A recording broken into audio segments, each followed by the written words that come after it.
Ya, assalamualaikum warahmatullahi wabarakatuh dan salam sport lovers. Nah, seperti biasa tentunya saya Jabal Rahmat akan selalu menemani Anda begitu dan tentunya kita akan selalu mengupdate informasi terkait dengan pertandingan-pertandingan Euro 2020 dan tentunya sebentar bersama dengan rekan saya kita akan menganalisis dan tentunya memberikan hasil pertandingan dan juga prediksi terkait dengan pertandingan-pertandingan yang akan berlangsung di hari-hari ke depannya. Dan seperti tadi yang saya sampaikan bahwa saya tidak sendiri, di sini sudah ada Bung Fahmi yang selalu menemani saya. Halo Ya, Bung Fahmi. alhamdulillah baik Bung. Bagaimana Selalu. kabarnya Bung? Baik selalu Bung. Baik ya. Baik. Tentunya Bung Fahmi, kita akan selalu memberikan informasi ya. Dan tentunya menganalisa ya. Bung Fahmi akan memberikan analisanya terkait dengan pertandingan yang sudah berlangsung dan memberikan prediksi terkait dengan pertandingan yang akan berlangsung seperti itu. Tentu. Nah, kalau misalnya kita lihat dini hari tadi sudah ada beberapa negara yang bertanding dan kalau misalnya kita lihat di sini khusus untuk di grup D sendiri ada Kroasia dan Ceko yang memberikan hasil imbang nih satu sama. Nah, terkait dengan pertandingan ini analisa dari Bung Fahmi sendiri seperti apa? Analisa saya Bung cukup seimbang kedua tim. Iya.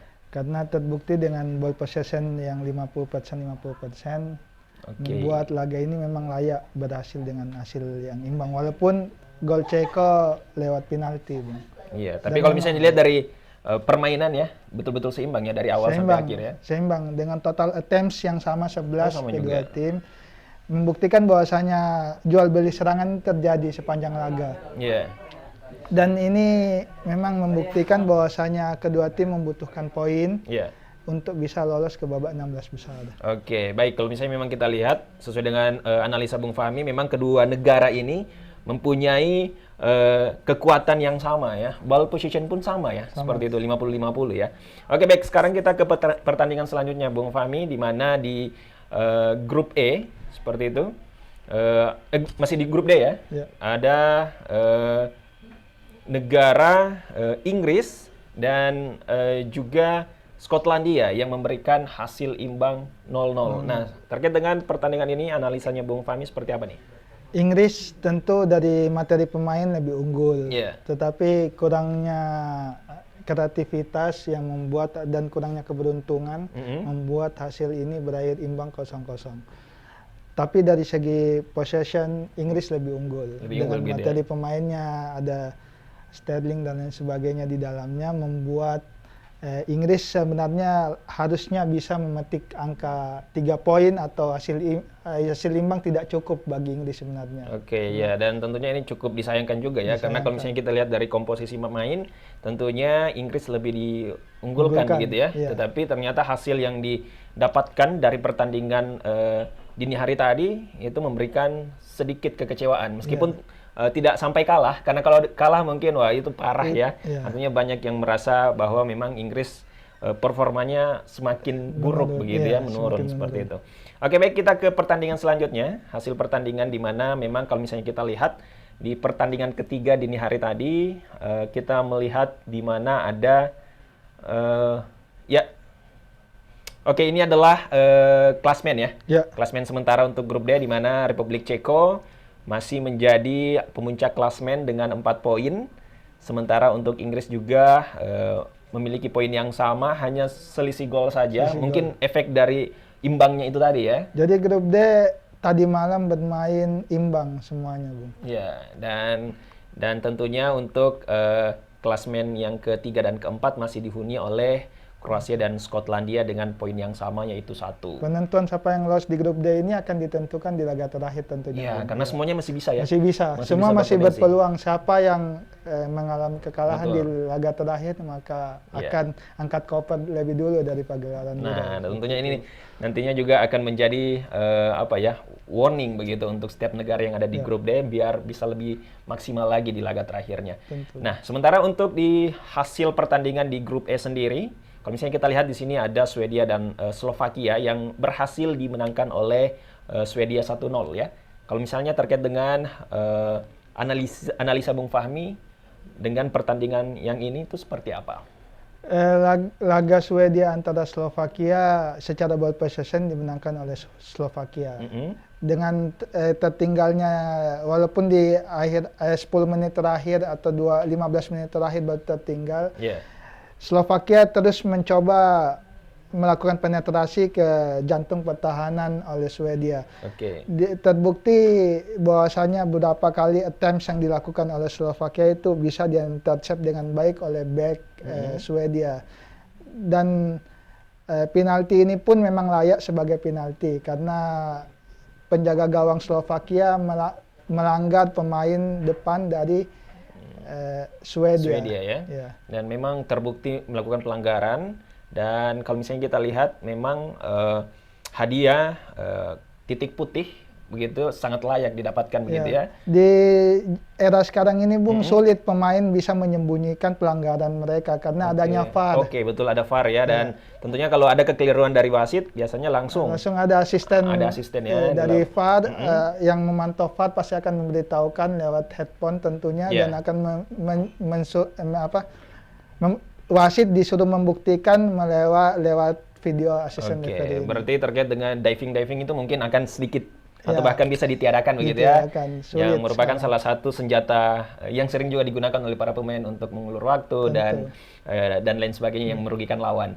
Oke, baik, kalau misalnya kita lihat di sini klasmen sementara grup E di mana Swedia berhasil menjadi pemuncak klasmen dengan 4 poin dan Slovakia sendiri berada di posisi kedua dengan 3 poin, sementara Spanyol ini sangat artinya salah satu negara unggulan juga di Euro 2020 ini, tetapi dia berada di posisi ketiga dan dengan 1 poin, dan yang terakhir itu dihuni oleh Polandia dengan masih 0 gitu ya, belum ada poin sama sekali. Nanti malam akan bertanding Spanyol lawan Polandia. Ini suatu pembuktian juga nih, apakah dia masih bertengger di posisi ketiga kalau misalnya kalah begitu, ataukah nanti dia bisa naik ya seperti itu, dan tentunya ini tidak boleh disia-siakan ya oleh Spanyol. Oke, baik, itulah tadi hasil pertandingan dan juga analisa dari Bung Fahmi terkait dengan pertandingan yang sudah kita saksikan bersama di dini hari tadi, dan tentunya ini ada 3 pertandingan yang akan kita saksikan nanti begitu ya. Di mana ada di grup F sendiri ada Hungaria dan Prancis, dan di grup F sendiri masih di grup F ya, ada Portugal dan Jerman, dan di grup E sendiri ada Spanyol dan Polandia. Nah, mungkin kita akan sedikit bahas satu persatu Bung Fahmi. Kita ke grup F dulu ya, Hungaria dan Prancis, karena ini yang duluan main begitu ya. Nah, kalau misalnya kita lihat dari Hungaria dan Prancis, bagaimana prediksi dari Bung Fahmi sendiri? Prediksi saya Hungaria tentu akan tetap bermain bertahan, akan mengandalkan counter attack. Karena jikalau mereka terlalu berhasil menyerang keluar, maka terlalu terbuka pertahanan mereka. Dan kita tahu di mana Prancis memiliki pemain lini depan yang sangat cepat seperti Kylian Mbappe.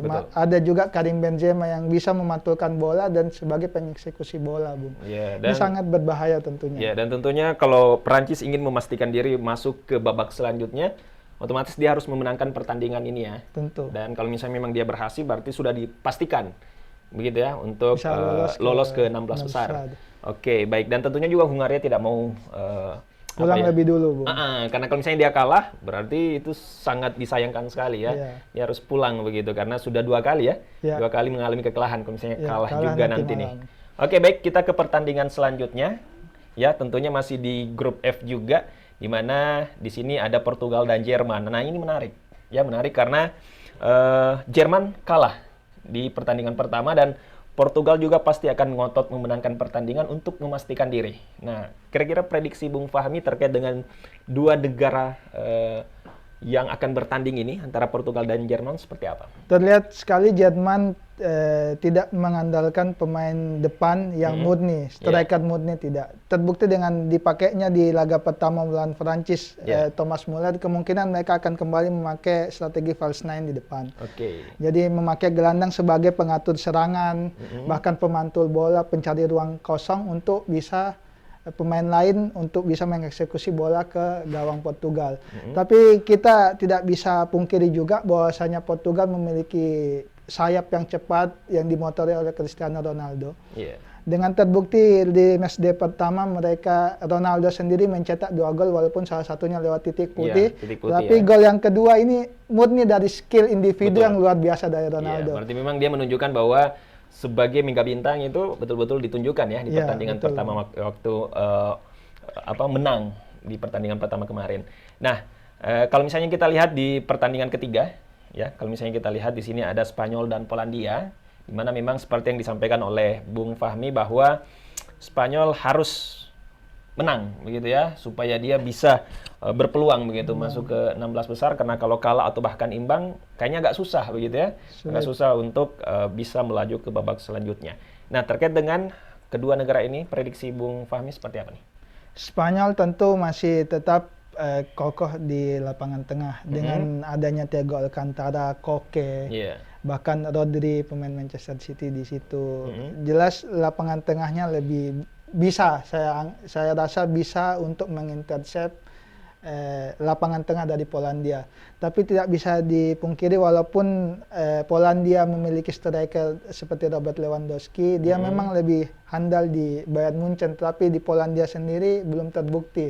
Dan catatan bagi Polandia, tidak boleh lagi melakukan kesalahan fatal. Terbukti di pertandingan pertama mereka kebobolan pertama lewat gol bunuh diri dari Chesney, penjaga gawangnya, sangat disayangkan. Walaupun itu tidak sengaja. Itu melakukan kesalahan pertama. Dan kedua, mendapatkan kartu kuning kedua yang mengakibatkan salah satu pemainnya harus mandi lebih dulu. Iya, betul. Dan Itu tentunya ini sangat disayangkan. merugikan sekali ya untuk timnya. Dan tentunya pecinta sport lovers, itulah tadi hasil pertandingan. Dan tentunya analisa yang sudah disampaikan oleh Bung Fahmi, termasuk juga prediksi ya terkait dengan pertandingan-pertandingan yang akan berlangsung dini hari nanti, dan wajib untuk ditonton karena ada beberapa laga penentu begitu ya yang akan kita saksikan bersama. Karena kalau misalnya ada yang kalah ya seperti yang tadi disampaikan bahwa akan sulit atau bahkan akan pulang lebih dulu begitu ya dari Euro 2020 ini. Oke, baik, terima kasih banyak tentunya Bung Fahmi atas waktunya, atas prediksi dan analisanya. Dan tentunya untuk pecinta sport lovers, itulah tadi hasil pertandingan yang sudah kami sampaikan. Dan untuk selalu mengupdate informasi kalian terkait dengan Euro 2020, jangan lupa selalu saksikan tentunya Sport 55, karena seperti janji kami sebelum-sebelumnya, tentunya setiap hari kita akan selalu mengupdate hasil pertandingan dan juga memberikan analisa serta prediksi dan tentunya pertandingan-pertandingan yang akan berlangsung seperti itu. Baik, saya Jamal Rahmat pamit undur diri. Terima kasih banyak. Assalamualaikum warahmatullahi wabarakatuh dan sampai jumpa.